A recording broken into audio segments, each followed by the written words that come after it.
और एक निवेदन आप लोगों से भी है, अमावस्या आ रही है, पूर्णिमा आ रही है, नवमी आ रही है, बैसाख की तीज आ रही है, अक्षय तृतीया।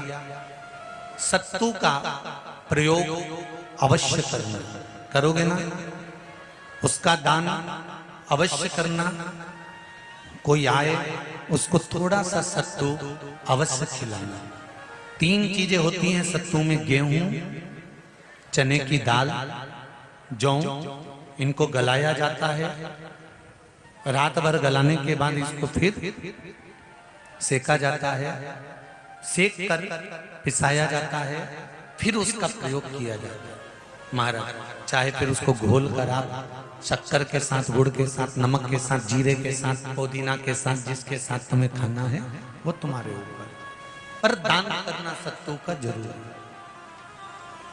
एक चुटकी मात्र भी अगर सत्तू आपने दान किया है बैसाख महीने में, उसका फल जरूर मिलेगा, जरूर प्राप्त।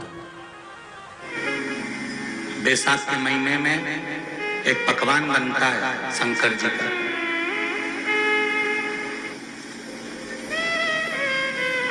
शिव जी के हाथ में त्रिशूल है, शिव जी के 3 नेत्र हैं, बेलपत्री में भी 3, बोलते जाओ, पत्ती है। बैसाख के महीने में जो शंकर भगवान को प्रसाद का भोग लगता है उसमें भी 3 ही चीज मिलती है, सत्तू।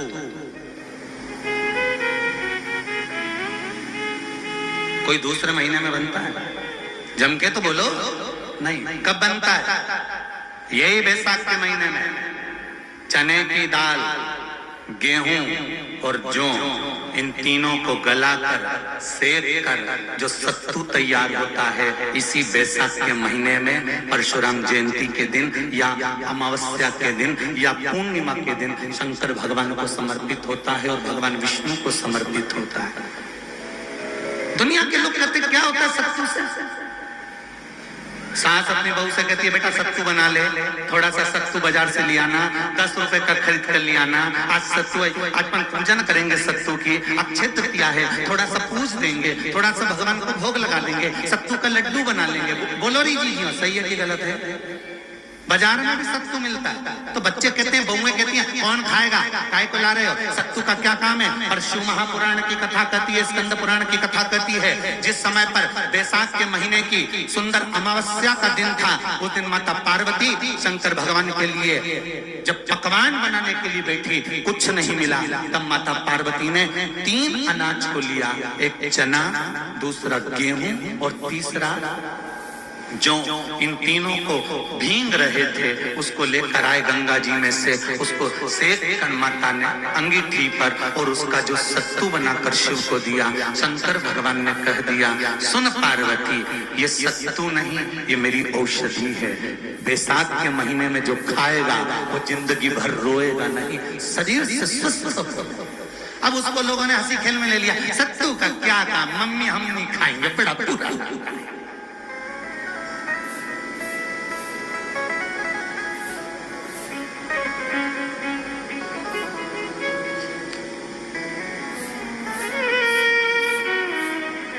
शिव जी का एक एक चीज,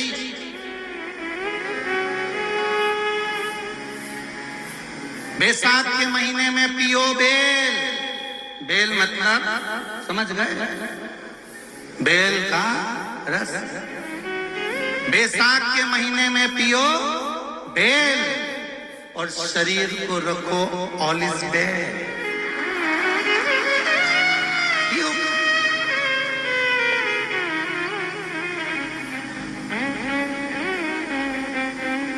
शरीर बेकार नहीं हो, शरीर बेकार नहीं हो सकता। अब शिव आराधना तो करो। हाँ, जिंदगी की मोड़ पर शंकर परीक्षा बहुत लेते हैं, बहुत परीक्षा।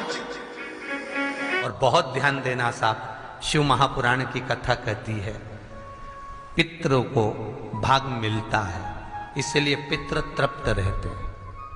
कितने भाग्यशाली। खूब भजन करो, खूब स्मरण करो। अमावस्या है, अमावस्या के दिन प्रदोष काल में, प्रदोष के समय पर, प्रदोष काल में शाम के समय पर जाकर किसी भी नदी, तालाब, बावड़ी, कुआं, कहीं ना कहीं जो आपके पास में हो, वहां पर एक घी का दिया, बत्ती का मुंह दक्षिण की ओर कर कर अवश्य जला कर जाना। सारे पितृदोष समाप्त हो जाएगा, सारा पितृदोष समाप्त। अमावस्या के दिन किसी भी जलाशय के पास में, नदी, तालाब, बावड़ी, कुआं, जो आपके शहर में, आपके गांव में, आपके नगर में हो, वहां जाकर लगा दे। अगर नदी, तालाब, बावड़ी, कुआं नहीं है तो पीपल का वृक्ष हो या बेलपत्री का वृक्ष हो या बट का वृक्ष हो, उसके नीचे लगा दो प्रदोष काल में। पर अमावस्या के दिन लगाएं जरूर। क्यों? क्योंकि अमावस्या के दिन पितृ शाम के समय प्रदोष काल में शंकर भगवान का नाम जाप कर कर नदी, तालाब, बावड़ी पर पानी पीने जाते हैं। वहां से जल का आचमन कर कर पितृ अपने लोक को चले जाते हैं प्रदोष काल के समय पर। इसलिए प्रदोष काल में जलाशय के पास में, बावड़ी, कुआं, नदी, तालाब के किनारे पर दिया लगाया जाता है दक्षिण की ओर मुख कर कर बत्ती का। तो पितृ आशीर्वाद देते हुए जाते हैं कि फलो फूलो, आगे बढ़ो, उन्नति करो, तरक्की करो। यह पितरों का आशीर्वाद रहता है, पितरों का वर रहता है। आप देंगे उसको मिलेगा। पितृदोष है, ये आपको कैसे मालूम पड़ेगा?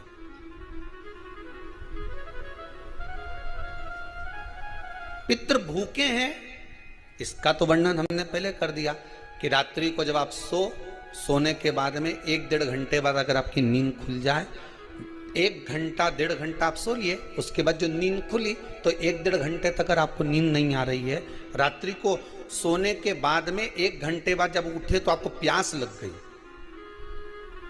भूख लगने लगी, प्यास लगने लगी कि मेरे को पानी पीना पड़ेगा, घबराहट हो रही, पानी पीना पड़ेगा।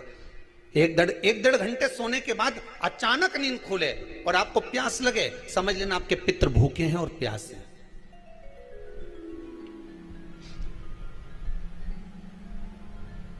वो भूखे और प्यासे हैं, उनको जल की जरूरत है।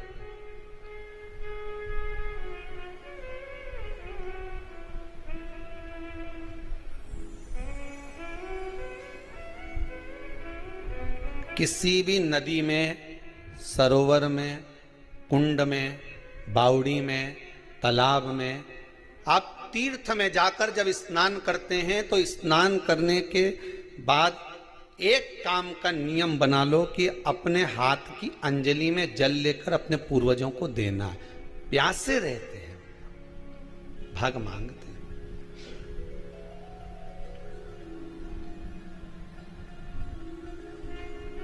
भाग प्राप्त करना।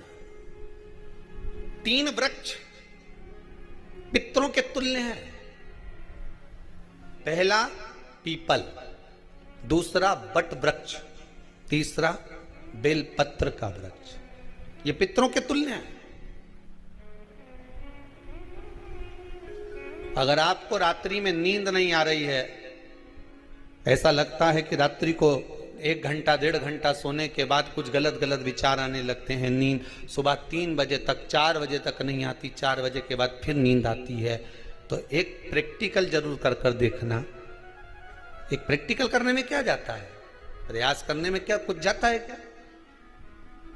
प्रैक्टिकल कर कर देखना कि कहीं सियोर वाला महाराज झूठ तो नहीं बोल रहा, तो प्रैक्टिकल करने में कुछ नहीं जाए। 1 लोटा पानी लो, उसमें थोड़ा सा कच्चा दूध डाल लीजिए, बेलपत्री का पेड़ या पीपल का पेड़ या बट का पेड़, इन पेड़ के नीचे ले जाकर उस दूध को दोपहर में सुबह 10 बजे से लेकर 12 बजे के बीच में ले जाकर चढ़ा दीजिए। रात्रि को फिर ना आपको प्यास लगेगी, ना भूख लगेगी, नींद एक बार लगी तो सुबह ही खुलेगी। प्रैक्टिकल करने में क्या जाता है? पानी डालने में तुम्हारा कुछ जाएगा? अरे बोलो तो सरी, हमें 10 रुपया का दूध जरूर उसमें, और तुम इतनी चतुर हो, इतना सारा दूध थोड़ी डालोगी, तो 2 चिल्ली डालोगे। कहाँ तुम इतना डालने वाली हो है?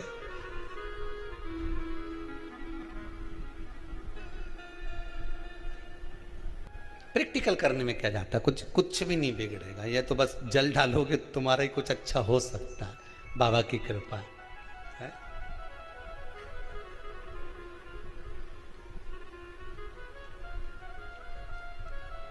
तीन वृक्ष पितरों के तुल्य हैं। पहला जम के बोलिए पीपल, दूसरा बट वृक्ष, तीसरा बेलपत्री का वृक्ष।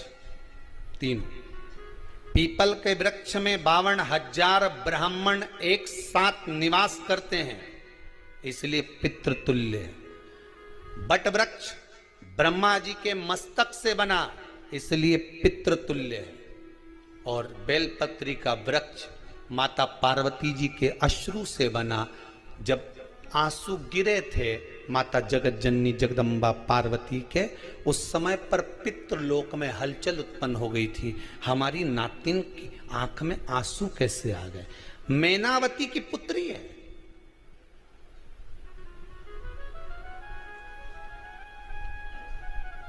पितरों की नातिन, इसकी अश्रु कैसे गिर गए?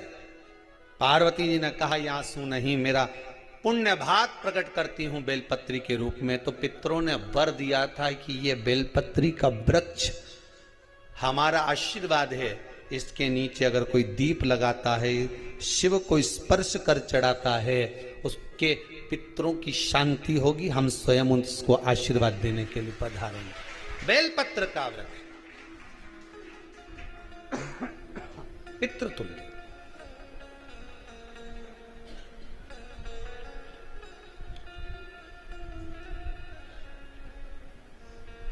तो रात्रि को अगर भूख लग रही है, प्यास लग रही है, तो पितृदोष।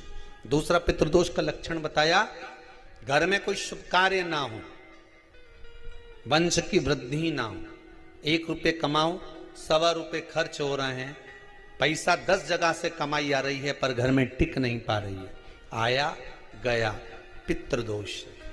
जरा सी कटोरी पड़ी है, उसके पीछे विवाद चालू हो जाए, पानी ढुल गया, उसके पीछे विवाद हो जाए, या छोटी छोटी बात में घर में क्लेश मचा हुआ है, पितृदोष है। समझ लो हमारे पूर्वज हमसे खुश नहीं है, प्रसन्न नहीं। मौका लग जाए, सारी दुनिया के लोग तुमसे कह रहे हैं तेरे घर में पितृदोष है, 1 रुपये कमाते हो, 1.25 रुपये खर्च होता था, मानसिक टेंशन बना रहता है। घर में एक व्यक्ति बीमार है, ठीक हुआ, दूसरा बीमार पड़ गया, दूसरा ठीक हुआ, तीसरा बीमार पड़ गया, तीसरा ठीक हुआ, चौथा बीमार पड़ गया। मतलब कहीं ना कहीं पितृ का भाव, पितृदोष का वर्णन। किसी ने कहा तुमसे कि तेरे यहाँ पितृदोष है, तूने ब्राह्मण को भोजन करा दिया, पिंडदान करा दिया, तर्पण करा दिया, तिलांजलि करा दी, गया जी का श्राद्ध कर दिया, हरिद्वार चली गई, वहां पिंडदान करवा दिया, ब्राह्मण भोज करवा दिया, तिथि पर भोजन करवा दिया, सब कुछ करवा के देते। अब एक काम और करके दे, एक काम और करके देख लो। जब तुम घर में भगवान शंकर की आरती, तुम्हारे घर में शंकर जी का शिवलिंग है, भले काय का भी हो, छोटा सा, भले सियोर का कंकर शंकर हो, नर्मदा का कंकर हो, चाहे शंकर पारक के हो, पीतल के हो, स्टील के हो, लकड़ी के हो, जिसके भी हो, लोहे के हो, पाषाण के हो, जिसके भी हो, शंकर का शिवलिंग अगर हमारे घर में है और आप रोज प्रतिदिन भगवान की आरती करते हो, प्रतिदिन, और आपको लग रहा है कि मेरे यहाँ तकलीफ चल रही है, ये ठीक ही नहीं हो रही, लगभग 1.5 महीना आप कम से कम 45 दिन, 1.5 महीने के करीब में ऐसा प्रयास करना कि भगवान की आरती, शंकर भगवान के शिवलिंग की आरती करने के बाद उस दिए को भगवान के सामने मत रखो, उस दिए को उठाकर जहां तुम पानी का मटका रखते हो, हंडा रखते हो, जिससे तुम पानी पीते हो, तुम्हारे रसोई घर में जो पानी का मटका, हंडा, बाल्टी, आरओ का पानी जिस मटके में गिरता है, हंडे में गिरता है, जिसको हमारे यहाँ पितरों का स्थान कहते हैं, उस स्थान पर, उस मटके के पास में, हंडे के पास में, उस बाल्टी के पास में, जहां रसोई घर में पानी रखते हो, उस रसोई घर में पानी जहां रखते हो, उसके पास में उस दिए को भगवान के सामने नहीं रखना। आरती उतारने के बाद उस दिए को ले जाके सीधे परिंडे के पास में, उस हंडे के पास में, मटके के पास में उसको रखो। केवल 1.5 महीना कर देखना। 1.5 महीने के बाद तुम्हें मालूम पड़ेगा कि हम वापिस उन्नति की सीढ़ी पर चढ़ना प्रारंभ करती है, हमें फल मिलना चाहिए। अब तुम्हें ना कहीं जाना है, ना कहीं आना है, ना कोई खर्चा है। खर्चा है क्या? ईमानदारी से बोलो, कोई तुम्हारा लाखों का रुपया लग गया क्या? रोज आरती करते हो रोज आरती। बस आरती का नियम बना लो कि हमको पितृदोष किसी ने बोला है, हमारे घर में अशांति है, पितृदोष है, कोई कह रहा है कि तुम्हारे घर में पितृदोष है। हमने सब कुछ करके देख लिया, अब हमें ये करना है कि महादेव की आरती जब होती है तो उसकी ज्योत का दर्शन करने पर 1000 कपिला गाय के दान का पुण्य मिलता है। तो ये पुण्य हम हमारे पितरों को देते हैं, जिससे उनकी मुक्ति हो जाए और हमें आशीर्वाद प्राप्त। उस दिए को नीचे नहीं रखना, आरती उतारने के बाद आरती पूरी हो जाए तब उस दिए को ले जाकर, जब आप ले जाकर उसको रखें तब उस स्थान पर रखें जहां पितरों का स्थान, जहां पितरों का स्थान। ये बैसाख का महीना चल रहा है। बैसाख के महीने में मिट्टी के पात्र में जल रखा जाता है और मिट्टी के पात्र का जल शिव जी को समर्पित किया जाता है। बैसाख चरित्र स्कंद पुराण में उठाकर पढ़ना कि आखिर मिट्टी के पात्र का जल बैसाख के महीने में शंकर को क्यों चढ़ाया जाता है। अगर मिट्टी का पात्र भी नहीं हो तुम्हारे घर में, मटका हो, सुरई हो, वो भी नहीं हो, तो एक दिए में मिट्टी के पानी भर लो और वो पानी तांबे के कलश के अंदर जो पानी है उसमें मिला लो। पर मिट्टी का जल शिव जी को क्यों चढ़ाया जाता है? स्कंद पुराण के अंदर बैसाख महत्व में लिखा कि जो अधोगति में मर गया होता है, अचानक मर गया होता है, एक्सीडेंट में मर गया होता है, उसकी जीने की ओर तमन्ना थी, अचानक कोई बीमारी लग गई और मर गया, कोई बड़ी बीमारी लगने के कारण चला गया, उसको बहुत कुछ करना था पर मर गया, उसके लिए बैसाख महीने में शंकर भगवान को जब हम मिट्टी के पात्र का जल समर्पित करते हैं तो वो जीव तड़पता नहीं है, कहीं भटकता नहीं है। उसको गया में पितरों में मिलाया कि नहीं मिलाया, बद्र विशाल में ब्रह्म का पाली करी कि नहीं करी, कभी पिंडदान, कभी तर्पण, तिलांजलि हुई कि नहीं हुई, पर मिट्टी के पात्र का जल बैसाख महीने में शिव जी को चढ़ाया जाता है तो वो जीव कहीं पर भी हो उसकी मुक्ति हो जाती है, उसका मोक्ष हो जाता है। भले एक दिए, अगर आपके पास मिट्टी का मटका नहीं है, आपके पास मटका नहीं, सुराई नहीं, मटकी नहीं, मिट्टी का कोई पात्र नहीं, कोई कारवान नहीं, तो आप दिए के अंदर भी जल भरकर उसको तांबे के लोटे में मिलाकर शिव जी को चढ़ा सकते हो। बैसाख महीने में जिस नारी के गर्भ में बच्चा 1-2 महीने का, 4 महीने का किसी का गिर गया हो, बच्चा चले गया 2 महीना, 4 महीना, 6 महीने का समाप्त हो, उसको चढ़ाना चाहिए बैसाख महीने में शिव को। बेलपत्री का फल, उसका जैसे गुर्दा, उसके अंदर का जो भाग होता है बेल का, वो गुर्दा,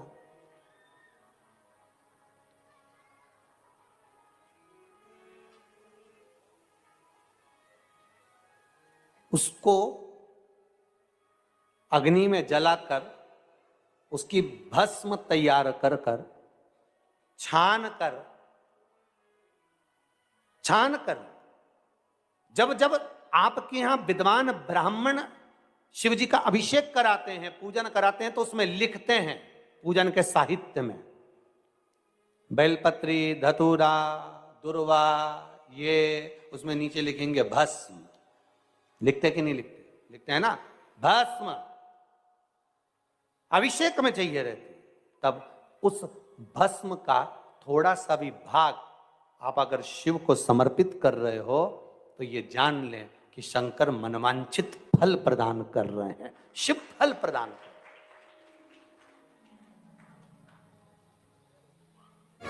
हैं। तो बीले की महत्वता भगवान लिंग पुराण के अंतर्गत वर्णन कर रहे हैं, भगवान शिव कह रहे हैं। स्कंद पुराण के अंतर्गत, लिंग पुराण के अंतर्गत, नर्मदा पुराण के अंतर्गत, शिव महापुराण के अंतर्गत कि जो बीला है, इस बीले की महत्वता, इस बीले का सुख क्या है। तो क्या कहा महाराज जी? भगवान शिव कहते हैं, अरे पार्वती, 1000 अश्वमेध यज्ञ में अग्नि कुंड के अंदर पूर्ण आहुति पर जो गोला समर्पित किया जाता है और एक बीला बैसाख महीने में जो मुझे समर्पित कर देता है उसको 1000 अश्वमेध यज्ञ का पुण्य फल प्राप्त हो जाता है। मात्र एक बेल।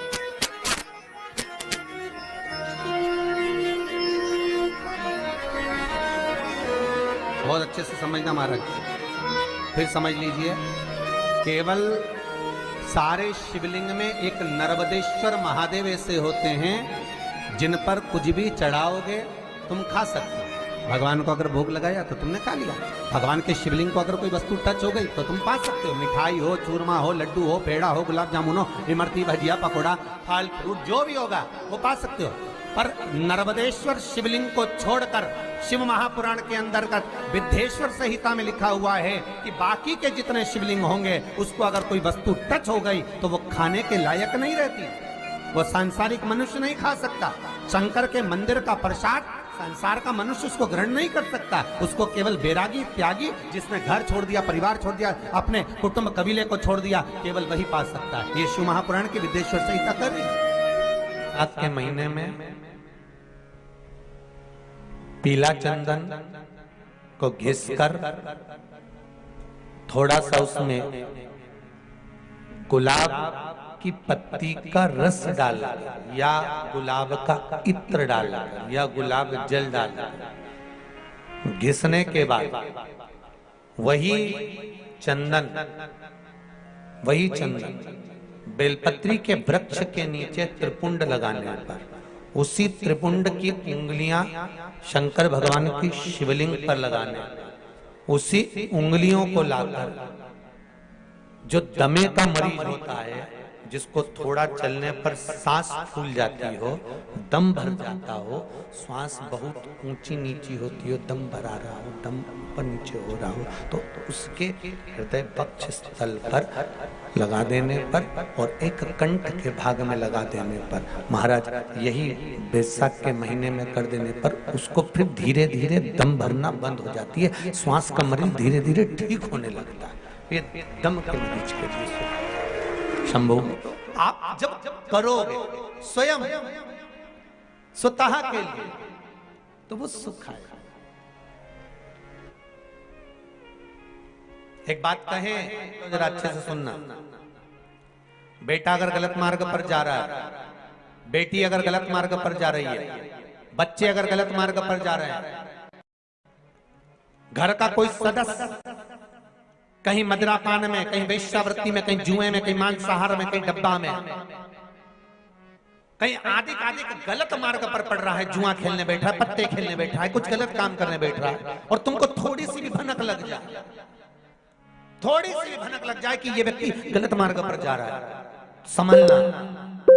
और समझना क्या, प्रयास करना उसको सत्संग तक ले जाना, उसको कहीं कथा तक, सत्संग तक, मंदिर तक, देवालय तक, शंकर के दरवाजे तक लेकर जाने का प्रयास करें।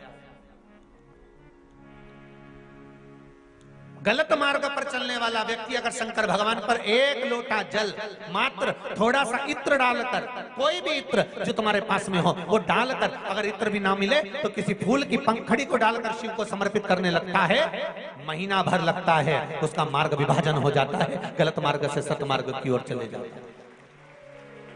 आप उसको शिव भक्ति में लगा दो, आप उसको शंकर की भक्ति में लगा दो, आप उसको शिव स्मरण में लगा लीजिए, आप उसको शिव भक्ति की ओर लेकर चले जाए।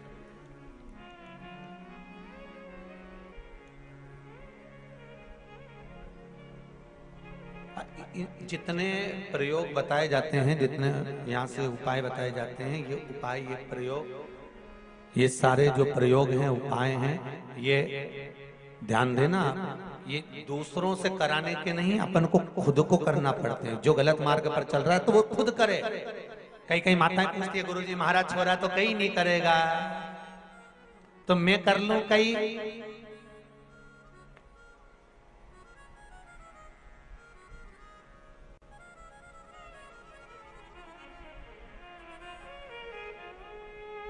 अब तुम्हें ऐसी ऐसी बात लेके आते हो तो थोड़ा मन में आए कि अब छोरा तो शादी में नहीं करेगा, मैं कर लूं कहीं।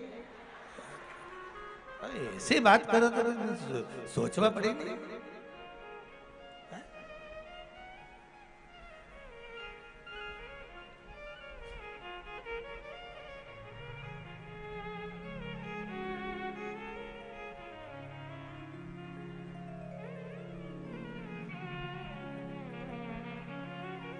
तुम खाओगे तुम्हारा पेट भराएगा, वो खाएगा अरे बोलो तो, उसका पेट भरा है।